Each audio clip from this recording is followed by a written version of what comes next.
어느덧 6월의 마지막 주일을 맞았습니다. 시간이 참 빠르죠. 저는 7월이 좋습니다. 왠지 모르게 좋습니다.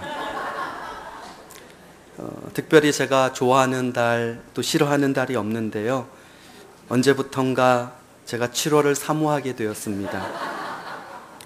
아마 우리 성도님들도 저와 동일한 마음일 것입니다. 이제 표대를 향하여 라는 제목으로 말씀을 나누겠습니다. 오늘 본문은 바울이 빌립보 교회에게 보내는 편지입니다. 특별히 빌립보 교회 내에는 은혜와 자유를 유난히 강조하는 사람들이 있었습니다. 그래서 이제 우리가 구원받았으니 이제 천국 가게 된 것이 확실하니 이제는 평안히 우리 자유하게 신앙생활하자, 이렇게 가르치는 사람들이 있었습니다. 이에 대해 바울은 2장에서 두렵고 떨림으로 너희 구원을 이루라 라고 권면하면서 구원받은 성도의 삶이, 그 구원 이후의 삶이 어떻게 살아야 되는지에 대해서 말해 주었습니다. 그리고 오늘 자신의 삶을 펼쳐 보이며 자신의 삶의 표대를 보여주며 우리도 함께 그 표대를 향해 달려가기를 권하고 있습니다. 우리 12절 함께 읽겠습니다. 내가 이미 얻었다 함도 아니요 온전히 이루었다 함도 아니라 오직 내가 그리스도께 잡힌 바 된 그것을 잡으려고 달려가노라. 바울은 이미 구원을 얻었습니다. 죄사함도 얻었습니다. 과거에는 회방자요, 핍박자요, 또 포행자였지만 이제 하나님의 자녀가 되었습니다. 그런데 바울은 내가 아직 얻지 못한 게 있다, 아직 이루지 못한 것이 있다라고 말하고 있습니다. 12절에 그리스도 예수께 잡힌 바 된 그것을 아직 얻지 못했다라는 것입니다. 이루지 못했다라는 것입니다. 그것은 크게는 그리스도를 말하며 또 구체적으로는 그리스도의 부활을 가리킵니다. 다메섹 도상에서 바울은 예수님을 만났습니다. 죽으셨다가 다시 사신 영광스러운 부활의 주님. 그래서 바울은 그 주님을 만나보고 10절, 11절에서 그의 소망을 이렇게 말합니다. 내가 그리스도와 그 부활의 권능과 그 고난의 참여함을 알고자 하여 그의 죽으심을 본받아 어떻게 해서든지 죽은 자 가운데서 부활에 이르려 하노니. 바울이 원하는 것이 이것이었습니다. 그럼 바울은 지금 어떤 모습을 하고 있습니까? 12절 하반부에 그것을 잡으려고 달려가고 있다라고 말하고 있습니다. 헬라어로 디오코라는 단어를 사용했는데요. 혼신의 힘을 다하여서 달려가고 있다라는 것입니다. 사도행전 9장에 바울 사도의 회심 기사가 나옵니다. 여기에도 동일한 이 단어가 쓰여지고 있습니다. 바울이 다메섹으로 원정 갈 때 그리스도인을 붙잡기 위해 혼신의 힘을 다해서 달려갔었습니다. 즉 이전에는 성도를 핍박하기 위해 그들을 붙잡으려던 열심이 이제는 방향을 바꾸어서 예수님을 닮고 예수님을 얻기 위해, 그 예수님을 붙잡기 위해 비장한 각오로 달려간다라는 것입니다. 여러분, 바울은 참 많은 것을 얻은 사람입니다. 믿음의 경주로 따지자면 이미 수많은 금메달을 목에 걸고 있는 사람입니다. 수많은 신기록을 가지고 있는 사람입니다. 바울만큼 선교 여행을 많이 한 사람도 없으며 바울만큼 많은 교회를 세우고 많은 지도자들을 교육한 사람도 없습니다. 바울만큼 고생을 많이 하고 죽은 고비를 많이 넘긴 사람이 또 어디 있습니까? 게다가 지금 그는 로마의 감옥에 갇혀 있습니다. 이제는 은퇴해도 될 상황입니다. 그러나 바울은 지금까지 이룬 업적들을 내가 다 잊어버린다. 오직 앞에 있는 그 표대를 향해 내가 마지막까지 뛰겠노라 말하고 있습니다. 우리가 바울을 보면서 인생의 표대를 어디에 두느냐에 따라서 삶의 질이 얼마나 바뀌는 것을 깨닫게 됩니다. 예를 들면 운전면허증을 따기 위해 준비합니다. 먼저 필기시험을 보는데 요즘 커트라인이 몇 점이지요? 70점인가요? 예. 70점만 맞으면 합격입니다. 70점 안에만 들어가면 무조건 합격이 됩니다. 때문에 오래 공부하지 않아도 됩니다. 시험치기 전날이나 그 전에 예상 문제를 몇 번 훑고 시험을 치러 가면 됩니다. 왜냐면요, 70점이 표대이며 그 70점만 넘으면 되기 때문입니다. 운전면허 시험을 치르는 사람은 그 사람의 표대는 70점입니다. 그러나 임용고시를 준비하면 얘기는 달라집니다. 다른 국가고시를 준비하는 사람은 이와 다릅니다. 훨씬 더 높은 표대를 가집니다. 그리고 치열하게 표대를 향해 달려갑니다. 계획합니다. 체크하고 지속적으로 쉬지 않고 공부합니다.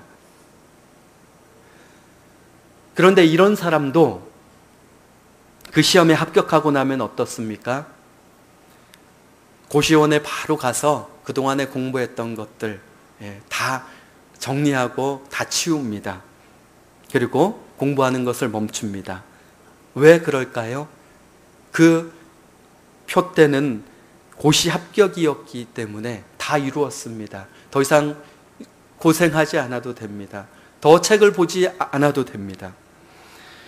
문제는 빌립보 교회 성도들 가운데 신앙생활을 이렇게 생각하는 사람들이 있었다는 것입니다. 그들은 구원받는 것을 표대로 삼았습니다. 그러니 구원받은 후의 삶은 어떻게 되든 그다지 중요하지 않았습니다. 다 이루었다. 이제 평안히 쉬자. 이렇게 믿음의 경주를 멈추려 하고 있었습니다. 여러분, 이렇게 생각하는 사람들이 우리 가운데는 한 사람도 없기를 바랍니다. 오히려 우리의 표대가 더 높아지고 더 예수 그리스도께 가까워지기를 소원합니다. 그렇다면 바울은 어디에 표대를 세웠을까요? 바울의 표대는 무엇이었을까요? 대형교회를 세우고 불같은 목회를 하는 것도 아니었습니다. 수많은 제자들이 따르는 그런 사도 중에 사도가 되는 것이 그의 표대가 아니었습니다. 그리스도를 얻는 것이었습니다. 그리스도를 얻기를 소망했습니다. 여러분, 그리스도를 얻는다라는 게 무슨 말입니까? 창세기 15장에 아브라함이 조카 롯을 구출해 주는 내용이 나옵니다. 아브라함이 이 일로 희생을 많이 받습니다. 그때 하나님께서 아브라함에게 말씀하십니다. 아브라함아, 두려워하지 말라. 나는 내 방패요 너의 지극히 큰 상급이니라. 하나님 그분께서 아브라함의 상급이 되어주셨다라는 것입니다. 얼마나 감격스러운 말씀입니까? 아브라함은 하나님을 얻었습니다. 바울의 표대는 예수 그리스도였습니다. 그 부르신 부름의 상도 예수 그리스도이기를 소원했습니다. 아브라함이 하나님을 상급으로 얻었듯이 바울이 얻고자 한 것은 오직 하나, 예수 그리스도였습니다. 그래서 갈라디아서 2장 20절에 이렇게 말합니다. 내가 그리스도와 함께 십자가에 못 박혔나니 그런즉 이제는 내가 사는 것이 아니요 오직 내 안에 그리스도께서 사시는 것이라. 이제 내가 육체 가운데 사는 것은 나를 사랑하사 나를 위하여 자기 자신을 버리신 하나님의 아들을 믿는 믿음 안에서 사는 것이라. 바울은 고백합니다. 내 삶에서 가장 영광스러운 상급은 바로 예수 그리스도 당신이십니다. 내가 나의 모든 의를 배설물처럼 버리고 예수 그리스도 당신 한 분만을 얻겠습니다. 내가 예수 그리스도의 십자가에 못 박혀 죽고 예수 그리스도 당신으로 다시 살기 원합니다. 이제는 내가 아니라 내 삶에 오직 당신이 내 삶에 드러나고 당신이 내 삶을 호흡하며 당신이 내 삶을 살기를 원합니다. 이것이 바울의 표대입니다. 이것이 그가 붙잡으려 일생을 달려갔던 믿음의 길이었습니다. 대부분의 사람들은 인생을 마감할 때 내가 참 후회가 많다. 내가 내 인생의 길을 다시 거슬러서 다시 달릴 수만 있다면 이렇게 아쉬워합니다. 무슨 말입니까? 내가 지금까지 세운 표대가 참 덧없었구나. 참 헛된 것을 향해 달렸구나. 내 인생의 목표와 표대가 더 멀리, 더 높이, 더 의미 있는 것에 두었다면 내 삶은 더 가치 있는 삶을 살 수 있었을 텐데 라는 말일 것입니다. 지난 금요일에 고급 외투 한 벌을 자신의 평생의 표대로 삼았던 한 노인과 한 그루의 나무를 심는 것을 자신의 인생의 표대로 삼았던 한 여인의 모습을 보았습니다. 그들 자신에게 있어서는 정말 대단한 의미가 있는 표대였을지 몰라도 하나님 앞에서는 얼마나 작고 초라한 표대인지 모릅니다. 그보다 더 의미 있는 표대, 그보다 더 가치 있는 표대, 그보다 더 위대한 표대가 얼마나 많이 있는지 모릅니다. 그 중에 가장 빛나는 표대는 예수 그리스도이십니다. 우리들이 알고 있는, 또 여러분이 알고 있는 수백만 가지의 단어 가운데 가장 의미 있는 단어, 가장 가치 있는 단어가 무엇입니까? 제가 7초를 드리겠습니다. 그 단어를 여러분이 하나를 꺼내시기 바랍니다. 그리고 조용히 여러분의 손바닥에 한번 적어보시기 바랍니다. 여러분의 삶에 있어서 가장 의미 있는 단어가, 가장 가치 있는 단어가 무엇입니까? 한번 손바닥에 써보시기 바랍니다. 3초 남았습니다.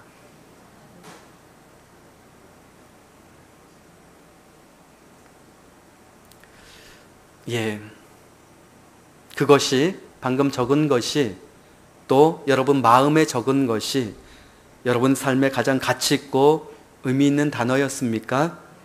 그렇다면 그 단어를 표대로 삼고 앞으로 달려가시기를 바랍니다.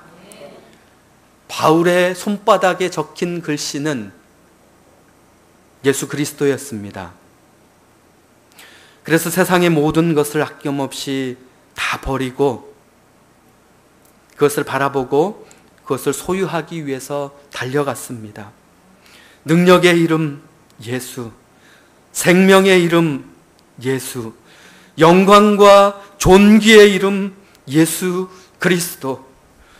바울은 다메섹 도상에서 예수님을 만난 이후 예수 그리스도의 십자가에 모든 능력이 있음을, 모든 새롭게 하는 변화가 있음을, 그 십자가에 모든 생명이 있음을, 그 십자가의 모든 승리와 이김이 놓여 있음을 발견하였습니다.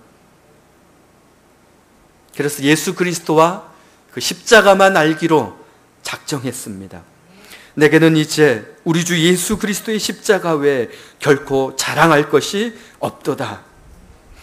여러분 손바닥에 쓴 글씨가 예수 그리스도였다면, 십자가였다면 계속 그 표대를 바라보고 가십시오. 그러나 다른 단어를 적었다면 오늘 바울은 우리에게 권면합니다. 내가 예수 그리스도를 만나봤거든 예수 그리스도보다 더 소중한 건 없단다. 내가 예수 그리스도를 체험해봤거든 그 십자가밖에는 너희들에게 전해줄 게 없다. 그 십자가밖에는 오늘 너희에게 권해줄 단어가 없다.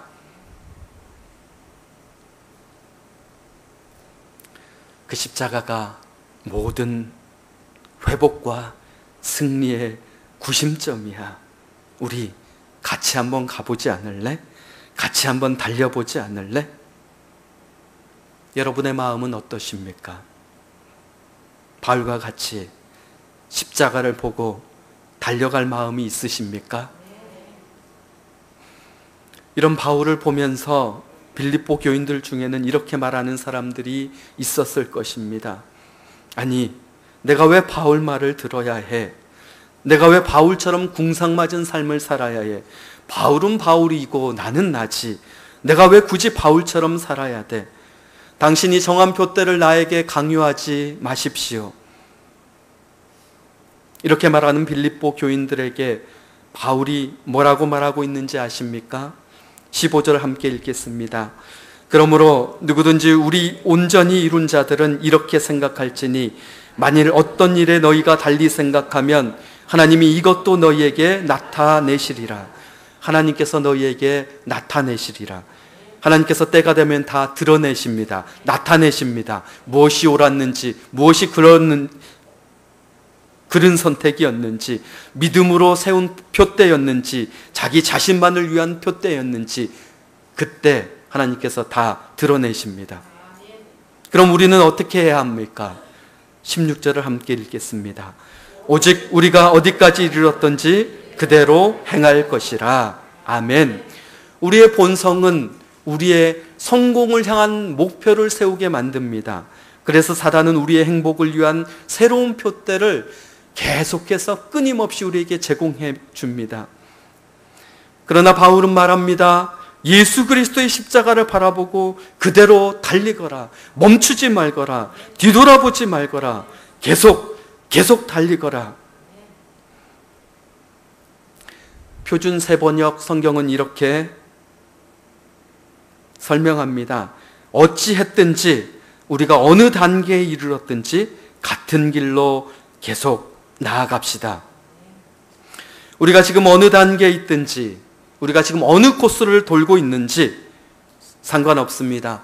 오르막길이든지 자갈밭이든지 진흙길이든지 뒤를 보지 않고 다른 길을 생각하지 않고 계속 달려가기를 바울은 권면하고 있습니다. 주님께서 사랑하시는 고등제일교회 성도 여러분, 혹 지금 여러분이 오르막길을 달리는 분이 계십니까? 푹푹 빠지는 진흙길을 지나고 있습니까? 예수 그리스도를 바라보고 달려오다 넘어진 분이 계십니까? 힘내시기 바랍니다. 예수 그리스도를 바라보고 봉사하다가 선한 일을 하다가 지치신 분이 있습니까? 뒤를 돌아보며 잠시 쉬고 싶은 마음이 있습니까? 오늘 우리가 어디까지 이르렀든지 그대로 행하라. 오늘 이 말씀을 붙잡기 원합니다. 예수 그리스도 안에서 새 힘을 얻으시기 바랍니다. 반드시 하나님께서 함께 하십니다. 반드시 여러분에게 새 일을 행하실 것입니다. 여러분이 어떤 상황에 처해 있든지 하나님께서는 반드시 여러분을 들어 높이실 것입니다. 요한일서 2장 17절 말씀입니다. 이 세상도 그 정욕도 지나가되 오직 하나님의 뜻을 행하는 자는 영원히 거하느니라. 세상의 육신의 쾌락과 정욕 가운데 세워진 표대들은 때가 되면 다 쓰러집니다. 바람이 불면 다 날아가게 되어 있습니다. 우리의 만족과 행복을 위한 표대 또한 잠시 스쳐 지나가는 정거장과 같습니다. 한순간입니다. 오래 머물 필요도 없습니다. 그러나 오직 하나님의 뜻을 행하는, 하나님이 기뻐하시는 표대는 영원합니다. 왜냐하면 예수 그리스도께서 영원하며 그 십자가의 의미와 가치가 영원하기 때문입니다. 우리 모두 하나님께 기뻐하시고 바라시는 예수 그리스도께 우리의 표대를 세우기 원합니다. 그분의 십자가로 달려나가기 원합니다. 그 십자가에서 우리의 삶을 내어드리고 영원한 생명과 부활과 영광을 소유하는 우리 모두가 되시기를 바랍니다. 이제 말씀을 마치기 전에 특별히 이 예배를 청년부 예배로 드리는 청년들에게 권면의 말을 하고 말씀을 마치겠습니다. 주님께서 사랑하는 우리 청년부 여러분, 하나님의 초청에 말을 여러분에 전하고 싶습니다. 쉼이라는 주제로 하나님께서 여러분을 만나기를 원하십니다. 어떤 사람은 말합니다. 제가 이미 선약이 있습니다. 죄송합니다. 정말 중요한 약속이 있습니다. 예수님께서 천국잔치에 사람들을 초청했을 때도 같은 말을 했습니다. 죄송합니다. 정말 중요한 일이 있습니다. 소를 샀는데 지금 시험해 봐야 되지 않겠습니까? 나는 장가 들었으니 가지 못합니다. 한 사람은 자기 밭으로, 한 사람은 사업하러 갔습니다. 하나님께서 저에게 주신 마음은 이것입니다. 죄송합니다. 안 되겠습니다. 라는 말을 하나님이 아니라 다른 상대방에게 하기를 원하십니다. 그 말이 하나님 귀에 들리지 않고 그 상대방에게 들리게 하십시오. 사장님, 죄송합니다. 제게 너무 중요한 일이 있어서 그날 알바 못할 것 같습니다. 친구야, 정말 미안하다. 생각하고 아무리 내가 생각해봐도 마음에 걸린다. 내 마음이 도저히 불편하다. 이 약속 나중으로 미루자. 취소해주라. 양해해줘라. 진정한 쉼은 하나님 안에서 이루어집니다. 아무리 많은 시간을 쉰다 해도 하나님 안에서 쉼이 나옵니다. 하나님께서는 그 쉼 안에서 우리 청년 여러분의 삶을 만지시고 그 표대를 예수 그리스도께로 옮기실 것입니다. 하나님과의 쉼으로 이어지는 작은 오솔길을 준비하고 있습니다. 그 길을 하나님과 함께 산책하는 시간을 가지시기 바랍니다. 기도하시겠습니다. 사랑의 하나님, 감사합니다.